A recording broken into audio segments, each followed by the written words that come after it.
Sveiki sugrįžę mokiniai.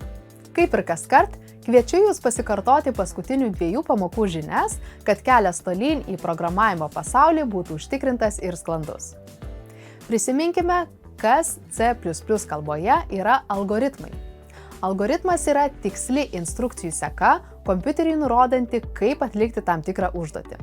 Galima sakyti, kad algoritmai yra tarsi bendras planas ar receptas, kuriame aprašoma veiksmų seka, kad būtų pasiektas rezultatas. Jums jau žinomi sąlyginiai sakiniai, ciklai ir kintamieji yra įrankiai, kurie padeda kurti sudėtingesnius algoritmus. Nors algoritmai naudojami tiek C++, tiek mašininio mokymosi srityse, jų paskirtis ir veikimo būdas skiriasi. C++ kalboje algoritmai atlieka tiksliai apibrėžtas užduotis, o mašininio mokymosi algoritmai mokosi iš duomenų ir atlieka prognozes. C++ algoritmai dažniausiai naudojami sisteminėme programavime ir žaidimų kūrime, kur svarbus tikslumas ir efektyvumas. Tam, kad sukurtume efektyvius algoritmus, pirmiausia vertėtų apsibrėžti problemą, kurią ketiname spręsti su programa. Tuomet galime susidaryti sprendimo strategiją, tai yra numatomų veiksmų seką.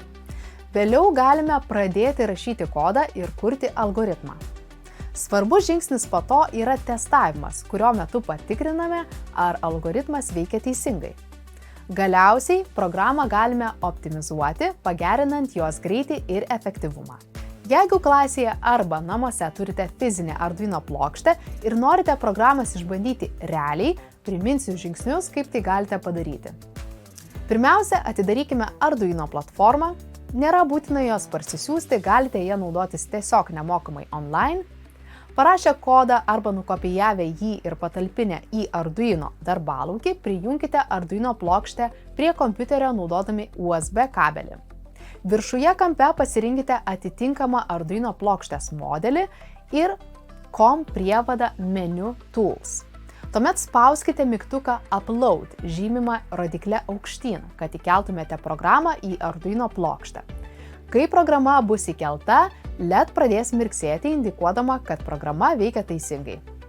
Štai ir viskas.